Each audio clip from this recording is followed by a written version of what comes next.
కానీ కృషి చేసిన మహానుభావుడు ఈ జ్యోతిరావు పూలే గారు. మహాత్మా జ్యోతిరావు ఎంతకాలం క్రితం, సుమారు 200 సంవత్సరాల క్రితం. ఇది 198వ జన్మదినం ఆయన జయంతిని మనం జరుపుతున్నాం ఈరోజు. స్త్రీ విద్య కావాలి అని, స్త్రీలకి విద్య లేదు. నాకు తెలిసినంత కాలం, నాకు తెలిసిన 70 సంవత్సరాల క్రితం కూడా 5వ తరగతి దాకా ఆడపిల్లలు చదువుకుంటాం గ్రేట్ అయ్యేది. ఆయన ఆ టైంలో వీటి కోసం ఎంతో కృషి చేసి పూనాలో ఆయన స్కూల్ కూడా స్థాపించి దీని గురించి ఎంతో ఆయన కృషి చేశారు. ఆ మార్పుని జనాల్లోనూ, ప్రజల్లోనూ, దేశంలోనూ తీసుకొచ్చారు. ఆయన జన్మదినాన్ని, ఆయన చేసిన కృషిని ఇవాళ తలుచుకుంటూ మనం ఈ కార్యక్రమం చేస్తున్నాం. ఇటువంటి ఈ కార్యక్రమానికి ఆద్యుడు ఆయన 200 సంవత్సరాల క్రితం.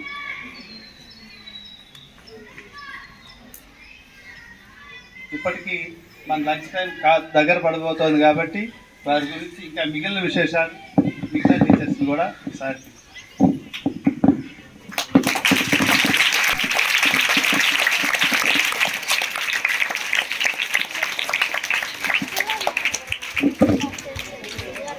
పెట్టుకుని శ్రద్ధగా చదువుకునేవాడు. ఉపాధ్యాయులు, నా తోటి ఉపాధ్యాయులందరికీ నా నమస్కారాలు. బాలబాలికలకు నా ఆశీస్సులు. సరే, ఈరోజు యొక్క ప్రత్యేక మాస్టర్ చక్కగా విపులంగా చెప్పారు. ఆ తర్వాత ఈ స్థాయిలో మనం ఇప్పుడు ఇలా ఉండటానికి గల కారణం మన పూర్వీకులు వేసినటువంటి బాటే మీ అందరికీ తెలుసు, మీరు చెప్పారు. ఓకేనా? సరే, ఇప్పుడు ప్రభుత్వం మాస్టర్ చెప్పినట్టు అందరూ చదవాలి, అందరూ ఎదగాలి. అవునా? కాబట్టి దానికి మీరందరూ ఏం చేయాలి? చక్కగా చదువుకోవాలి. కష్టాలు పడ్డాడు. ఆ రోజుల్లో బ్రిటిష్ వారు పాలిస్తున్న రోజులు అవి. మన దేశాన్ని బ్రిటిష్ వాళ్ళు పాలిస్తున్న సమయంలో ఆ రోజుల్లో అందరికి విద్య ఉండేది కాదు. ఏ ఒకరికో ఇద్దరు చదువుకునేవాళ్ళు, 100 మంది ఉంటే. అలాంటి టైంలో పూలే గారిని చదివించాలని వాళ్ళ తండ్రి గారు తప్పించారు. అదేవిధంగా పూలే గారిని స్కూలుకు పంపించారు. అక్కడ బాగా చదువుకొని మరాఠాను ముందుగా నేర్చుకున్నారు. తర్వాత ఆంగ్లం నేర్చుకున్నారు. మరాఠాని నేర్చుకొని ఆయన కొంత చైతన్యవంతం అయ్యి ఆ రోజుల్లో ఉన్నటువంటి అసమానతలను చాలా ఇబ్బందిగా ఫీల్ అయ్యాడు. ఆయన ఫీల్ అయ్యి దాని అన్నింటినీ మనం రూపుమాపాలని తన కొంతమంది స్నేహితులతో కలిసి ఒక చైతన్యం తీసుకొచ్చే కార్యక్రమాన్ని, ఒక యూత్ని గ్యాదర్ చేశాడు. వాళ్ళకు కూడా విద్య నేర్పాడు ఆయన. ఆయన చదువుకుంటమే కాకుండా ఆ రోజులు అందరూ చదువు లేదు కదా, వాళ్ళ ఫ్రెండ్స్ కూడా చదువు లేకపోతే వాళ్ళ ఫ్రెండ్స్ కూడా చదువు నేర్పాడు. ఎందుకని? వాళ్ళ తండ్రి ఒక పూల తోటలో మాలీగా పనిచేసేవాడు. వెనుకబడిన వర్గాల నుంచి వచ్చాడు కాబట్టి ఆయన చదువు లేదు కాబట్టి ఆయన యొక్క పరిసర ప్రాంతాల్లో కూడా ఎవరు చదువుకోలేదు కాబట్టి ఇతనే చదువుకొని చైతన్యం చేసి, అరే ఇట్లా కాదు, అసలు ఎక్కడ చూసినా చదువు లేకుండా పోయింది, భారతదేశంలో మూఢనమ్మకాలు ఎక్కువైపోయినాయి, వీటిలన్నింటినీ రూపుమార్పాలంటే నేనే ఒక కంకణం కట్టుకొని అందరికీ చదువు నేర్పి భారతదేశంలో ఉన్నటువంటి అసమానతలన్నింటినీ తొలగిస్తానని ఆయన పూనుకున్నాడు అనమాట. పూనుకొని ఏం చేశాడు? ఆయన చదువుకుంటమే కాకుండా వాళ్ళ స్నేహితులు కూడా చదువు నేర్పాడు. అప్పుడు ఆ ఊర్లో పెత్తనందారులు వారు ఏం చేశారు? వాళ్ళ తండ్రిని బెదిరించాడు. మీ అబ్బాయి చదువుకొని అందరినీ చైతన్యవంతం చేస్తున్నాడు, మీరందరూ బాగుపడిపోతే మా ఇళ్లలో ఎవరు పని చేస్తారు, మా తోటలు ఎవరు పని చేస్తారు, కాబట్టి చదువుకుంటానికి వీల్లేదు, మీరందరూ మాకు పాలేరులుగా ఉండాలని ఆ ఊర్లో ఉన్నటువంటి పెత్తందారులు బెదిరిస్తే వాళ్ళ తండ్రి భయపడిపోయి చదువు మానిపించేశాడు. ఆయన పట్టుదలతో ఇంట్లోనే ఉండి చదువుకున్నాడు. చదువుకొని మళ్ళా వాళ్ళ నాన్న ఇతని పట్టుదల చూసి మళ్ళా స్కూల్లో చేర్చాడు.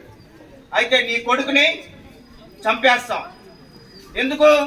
చదువుకొని అందరిని చైతన్యవంతులు చేస్తున్నాడు, ఈ దేశాన్ని అంతా నేనేదో ఉద్ధరిస్తాను అనుకుంటున్నాడు, మీరు అందరూ బాగుపడిపోతే మా దగ్గర పనిచేసే వాళ్ళు ఎవరు లేరు అని అన్నప్పుడు ఆయన పూలే గారు అయినా కూడా మానల. అతనికి చిన్ననాటే వివాహం అయింది. అప్పుడు వాళ్ళ భార్యకు కూడా చదువు నేర్పించాడు. ఆమె మన భారతదేశంలో మొట్టమొదటి మహిళా ఉపాధ్యాయురాలు సావిత్రి పూలే గారు. ఈ విధంగా ఆయన భారతదేశంలో చదువు కొరకు ఎంతో ప్రయాసపడి కష్టపడి బ్రిటిష్ ప్రభుత్వం వారి ద్వారా కూడా ఆయన అవార్డుని తీసుకున్నాడు, సత్కరింపబడ్డాడు. అంటే ఈ దేశంలో మొట్టమొదట పాఠశాల స్థాపించి ఎవరికి స్త్రీలకు, ఆ రోజుల్లో స్త్రీలు చదువుకుంటాం లేదు, బాలికలు చదువుకుంటాం లేదు, ఇట్లా ఫ్రీగా వచ్చి మీరు కూర్చొని చదువుకుంటాం లేదు, ఇళ్లలోనే ఉండాలి. ఒకవేళ మహిళలు భర్తలు చనిపోతే వాళ్ళని భర్తలతో పాటు తగలబెట్టేవాళ్ళు. ఇవన్నిటిని రూపమాపడానికి ఆయన జ్ఞానవంతుడైపోయాడు, పరిపక్వత చెంది ఆయన ఇట్లా మూఢనమ్మకాలన్నిటి మీద ఫైట్ చేసి ఆయన భారతదేశంలో పూణే రాష్ట్రానికే కాకుండా ఆంధ్రప్రదేశ్, తమిళనాడు, పంజాబ్ మొత్తం దేశంలో ఉన్న అన్ని రాష్ట్రాలకి ఆయన పేరు మోగిపోయింది. పూలే గారు అంటే చదువుకున్నాడు, వాళ్ళ ఊరిని బాగు చేస్తున్నాడు, మనం కూడా ఆయన అడుగు జాడలో నడవాలని అప్పుడు అందరూ కూడా ఆయన అడుగు జాడలో నడిచారు. ఈరోజు ప్రధానమంత్రి కూడా ఆయన పెట్టిన భిక్షే చదువు వల్ల. ఈరోజు ముఖ్యమంత్రి గారు ఆయన పెట్టిన భిక్షే. లేకపోతే వీళ్ళందరూ పాలితులుగా ఉండేవాళ్ళు కాదు, పాలకులుగా ఉండేవాళ్ళు కాదు.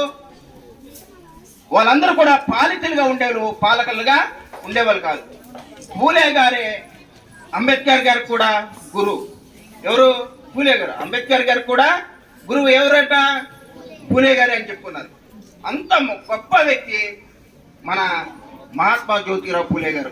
కాబట్టి చదువు ఏం చేస్తుంది? చదువు ఏం చేస్తుంది? మన స్థితిగతులను మారుస్తుంది, మన స్థితిగతులను మారుస్తుంది, పేదరికం నుంచి విముక్తి కల్పిస్తుంది, సామాజిక రుగ్మతల నుంచి విముక్తి కల్పిస్తుంది. ప్రతి ఒక్కరు చదువుకోవాలి, ప్రతి ఒక్కరు ఎదగాలి. ఇప్పుడు ఒక నినాదం ఉంది, అందరూ చదువుకోవాలి, అందరూ ఎదగాలి అనే నినాదం మొట్టమొదట నినాదించింది మహాత్మా జ్యోతిరావు పూలే గారు.